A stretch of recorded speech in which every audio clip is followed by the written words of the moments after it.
Hello, everyone. I'm just doing a quick summary on the Metropolitan additional rosters. I've attached frequently asked questions that we've been getting from members about some of the roster models that have been discussed. And also there's a sample roster that you can view as well for both of the models. So the current consultation with SAS, executives met multiple times with SAS to discuss some of the different roster models. There were a few 8 and 9 hour models that were discussed, but we've decided to focus consultation on 2 models. That is a 3 on 3 off day, afternoon, night roster, 10.5 hour shift, and a 4 on 4 off day, afternoon, night, 10.5 hour shift configuration. And that's where we focus the consultation onto for some supplemental additional rosters that might provide a genuine alternative for members who may wish to jump onto these rosters or not. So I'll just go through a bit of a key summary. The FAQ document is 6 pages long, has quite a few in-depth detail, but I'll just go over the key dot points for everyone at the moment. So obviously there's 50 FTE that have been allocated for Metropolitan Adelaide. With the 50 FTE, each resource will have a different amount of crews. So the 3 on 3 off day, afternoon, night, 10.5 hour shift configuration will produce 3 crews. So that'll be 3 day shifts every day, 3 afternoon shifts every day, and 3 night shifts for all of Metro. The 4 on 4 off day, afternoon, night, 10.5 hour model, which I just noticed I didn't include the second D there, will produce only 2 shifts, which will be 4 day shifts, 2 afternoons and 2 night shifts for all of Metro. Now, the reason for that difference is the 3 on 3 off only requires 12 FTE per crew to run core. There's obviously some extra staff for spare and leave. The 4 on 4 off day, afternoon, night, because of the afternoon and night configuration, there's an overlap. So it actually requires 16 FTE to run a single crew. And obviously then a spare and leave relief as well. With the 50 FTE, what little we currently have, the 3 on 3 off does provide for more additional afternoon and night resourcing over the 4 on 4 off day, afternoon, night. Shift times. So these have been consulted based on data and also trying to keep them as family friendly as possible. I know obviously they won't appeal to everyone, but they may appeal to some for some family friendly times that are a bit different than the current 12/12s and the current 10 hours that they can provide. So day shifts are around 0900 to 1930, afternoons 11 to about 21:30, night shifts 2030 to 0700. There's a possibility that that could go back a little bit to about starting at 8, finishing at 0630.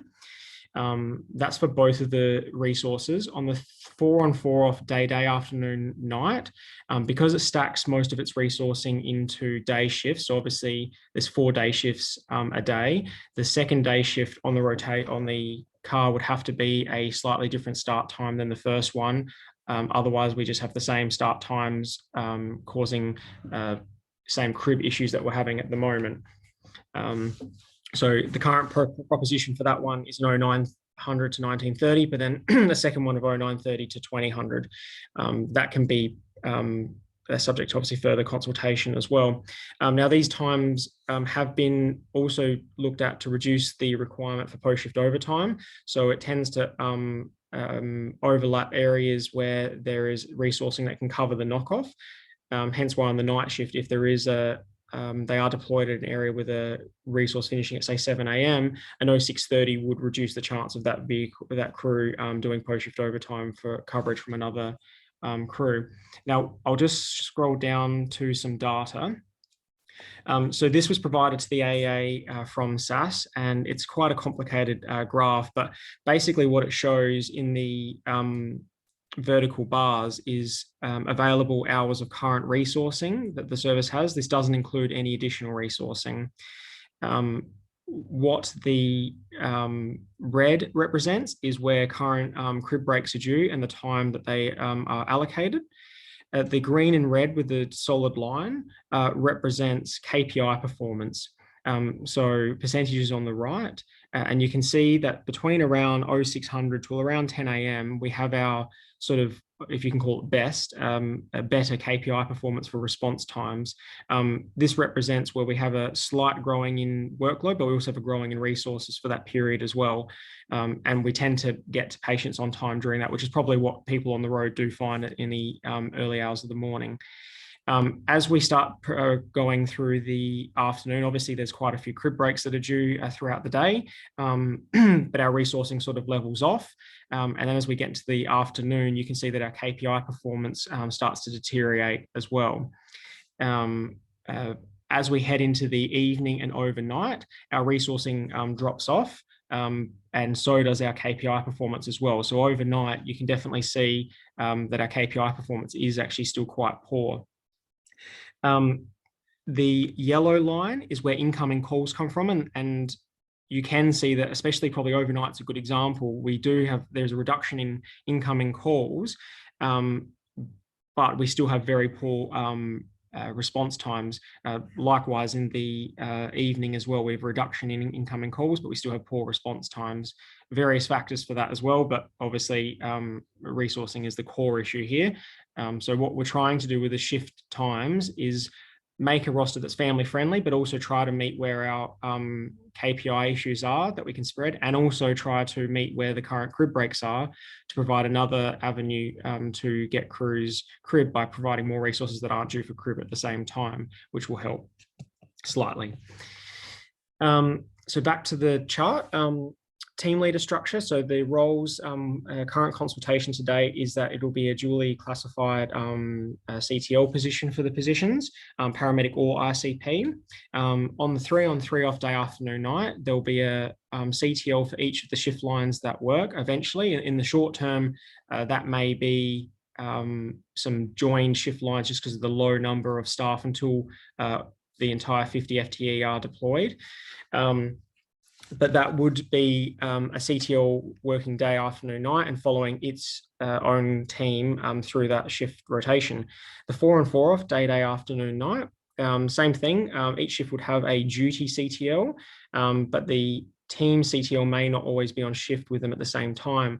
Due to the afternoon and night configuration and the 16 lines that the roster produces, the team leader structure will have to be looked at a bit more closely because it would mean that currently where we've got day, afternoon, or day, night, we kind of group the afternoons or the nights, and that way the on-shift TL can follow. But in this model, we obviously couldn't, that can't be achieved as well. So there'd always be a duty CTL, but it wouldn't necessarily be that team CTL on the shift at the same time.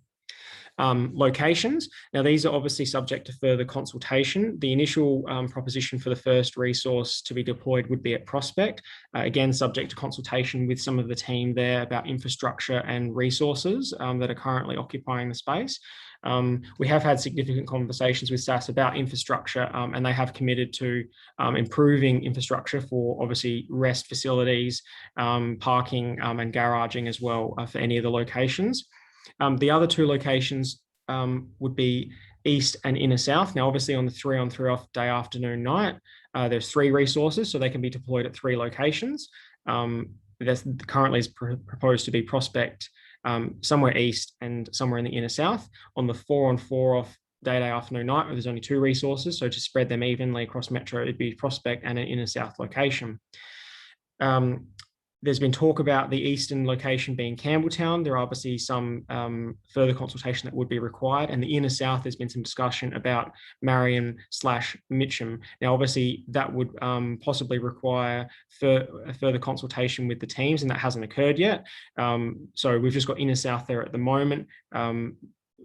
There's no decision on where that would be at the moment, but that would be one of the later implementations to allow for that consultation to occur to find out where the best place that we can place the resource. But as I said, that's further to be discussed, but it would be within those location areas. The data tends to suggest that most of the workload benefit would be around the ring of the city to stop drawing in resources from the north and the south into the city to provide that extra coverage.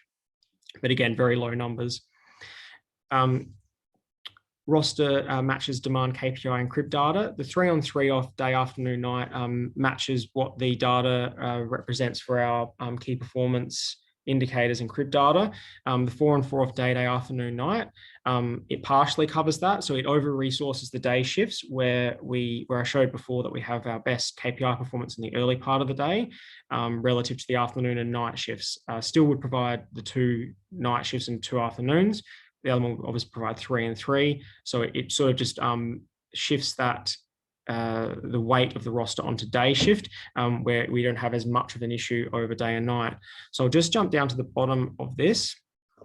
So there's some more graphs here that SAS have provided. So what these graphs show is the introduction of a resource type. So the first graph we've got here is the introduction of a day, afternoon, night. So 3 of those resources across Metro Adelaide. What you can see is the dark grey bars, vertical bars, represent existing crewing, and the light grey speckle represents where the additional resourcing would go. The red is current crib breaks, and again, that's overlaid with the dotted line is utilisation rate, and the solid line is our KPI performance at the times. So in a day, afternoon, night, 3 on 3 off model with 3 resources, you can see that it spreads resourcing over the night shift component and the late afternoon component evenly, and it obviously adds some resourcing during the day. Now, between around I think it's 11 and about 7 p.m. Obviously, you've got a joint day shift and afternoon running, so you would get up to 6 extra resources for that time period as well, which we do have increased demand, but our KPI performance is fairly okay, but then starts declining quite rapidly as you go into that evening, so would provide a little bit of extra spread. But it matches the KPI performance and crib break areas to try to provide some coverage for crews going to crib and meet those KPIs at the time where we don't have, we've got less crewing. This graph here is if it was a day, afternoon, night shift configuration that was released. Now, remember, there's only 2 of those that would be released across Metro, but it would await more day shifts. So you would get 4 extra day shifts a day, 2 extra afternoons, 2 extra nights. You can see that it starts putting some further resourcing in during the early day shift where our KPI performance is not as bad. Puts a fair amount in the early afternoon as well, because you've got that overlap of afternoon still with the 4 day shifts. You'll still get 6 resources during that afternoon period up to about 19:30. And then when you hit the afternoon and the overnight, you can see it's not a huge difference because it's just, we're talking about an extra 1 resource, but it does decrease available resource. It doesn't maximize resourcing over the night shift and the afternoon shift periods where we have poor KPI performance and crib breaks due as well. So if you compare them, it's hard to compare. I can't fit on the screen, but you can just see on the Metro-wide context, it's slightly reduced. Now, bear in mind that this covers all of Metro resourcing. So when you add in 2 or 3 resources, graphically, it doesn't look like a lot. So just take that into consideration when you're looking at the graphs. One of the graphs I've chosen to demonstrate here is what it would mean for individual locations. So with the day, afternoon, night, 3 on 3 off resource, obviously 3 of those resources will be deployed. And one of the locations that's being considered at the moment, subject to consultation, is Campbelltown. So another eastern station sort of to that east. So Prospect, East, Query, Campbelltown, and then inner south, Marion, Mitcham area. With the day, afternoon, night, 4 on 4 off, there's only 2 of those resources that can be deployed. So to evenly spread them out, it's proposed that would probably be at Prospect and in the inner south, and Campbelltown wouldn't have that extra resource go because it's just not available to provide. So what this graph shows is what an additional resource day, afternoon, night would provide for Campbelltown, which is obviously only a single overnight ambulance. And you can see the dark grey bars again are existing crewing for Campbelltown, and the light speckled grey is the additional resource that would be deployed. And you can see overnight and in the afternoon, it definitely provides that extra coverage where we've got pretty poor KPI performance for that area as well. So I just think that was a nice graphical graph of where it means for a single location about the addition of resources, which is, I suppose, no-brainer. We understand that more resources are better, especially when you look at it in a single location. SAS provided a huge amount of data modeling for all across regions and everything. That's available on the knowledge base. I haven't included it here because there's so many graphs and they tend to show very much the same thing. So I've just done stuff that I think it demonstrates what resources would provide. And that's on our knowledge base, which you can click through that link there and log in and look at all of that documents. Try before you buy. So that was a big push that the AEA wanted to ensure is included with SAS. So current consultation with SAS is that if you were to apply under these positions, it would come out as a NEOPS ad and you would win that, apply and win based on NEOPS. There would be a right of return to your previous position with obviously no initial point loss when you apply, and you wouldn't lose any points if you left at the 18-week mark. It would only be after you stay in the role for a period of time past that trial period, you would then lose points. Now, because of the roster cycles, the trial period is different for both the different models. So the 3 on 3 off day, afternoon, night would have a right of return trial period of up to 18 weeks because it's a 6-week roster spin. And the 4 on 4 off day, afternoon, night obviously spins on an 8-week cycle. So you'd get a right of return and the loss of points up to at the 16-week mark. And that would be for anyone who joins the roster. It's when you start the roster, that period starts. So if you apply for it and the roster isn't deployed for X period of time, it only starts from when you actually sit into that role, and you can work it, see what you think about it. And if you don't like it, you can bail out and not lose any points. Point loss would be calculated from the time that you applied for it. If you did pass that trial period, and you would have the points deducted from that period. But it does allow you to leave without the point loss and trial of the rosters. Leave, both rosters will get 6 weeks of annual leave. They don't accrue days off because they don't work, which I'll go to in a little bit, but they don't work greater than 38 hours a week. So therefore there's no accrued day off that is generated. The 3 on 3 off day, afternoon, night model would have 1 4 rotation block and 1 2 rotation block. When you include the preceding RDOs going into it, it works out around about 7 weeks of annual leave a year. Now, the way the day, afternoon, 3 on 3 off roster model works is that when leave is rostered based on the roster cycles, it ensures an equal share of weekends whilst on leave throughout the roster cycle. So if you keep working the leave as normal, you'll get an equal share of weekends and weekdays. The 4 on 4 off day, afternoon, night, same leave, 6 weeks. You get 1 3 rotation block and 1 2 rotation block because obviously the rotations are longer. And again, with the preceding RDOs, it works out to around 7 weeks of annual leave. However, the only difference in the day, afternoon, night is that there's an unequal share of weekends on leave. So because the roster model cycles every 8 weeks and there's 16 lines, it does mean that the way the leave would commence is a bit messier than the 3 on 3 off that cycles every 6 weeks. So therefore, some of the leave wouldn't be equally calculated and becomes a bit messy when you try to put it into a leave roster. That is attached, the sample roster for both of these, including where leave is calculated, and you can access that just by clicking this link here to have a look at them. PDW is rostered out of cycle. So both of these rosters, so 10-hour roster models generally don't produce enough hours to make a 38-hour week. So therefore, there are some hours owing to the roster and they need to be made up in some way. So this comes to the question, which I'll go into more detail in this FAQ, as to why is it a 10.5-hour shift? So currently, the current 10-10 roster, if they would only work a 4 on 4 off 10-hour roster, they would average 35 hours a week. Now, obviously, you need to work 38 hours to be full-time, so they'd have a part-time roster. The way the current 10-10 roster works is they add a second 10-hour day shift every second rotation. So they do 4 on, 4 off, 5 on, 3 off, and continue like that. Now, that makes their roster 38 hours, and that fixes that problem. But it does mean you're doing a second 10-hour shift every second week. 10.5 hours changes that, which I'll just go to here.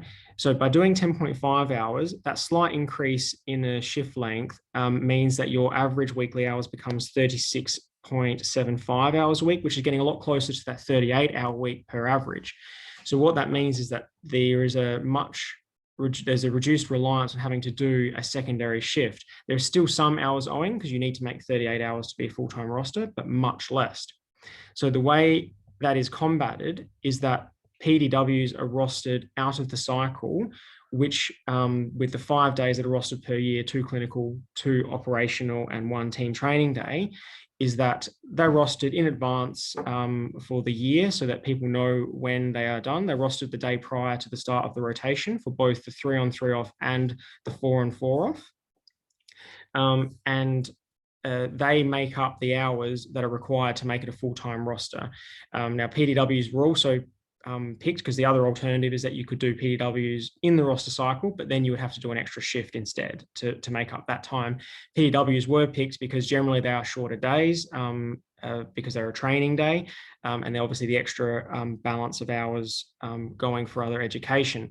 So that was thought to be one of the better options to fix the issue, and it's probably it's a different model than the current 10-10 that is having to do the extra shifts every second rotation. So it just provides a different alternative roster in the 10-hour rather than doing that second one all the time.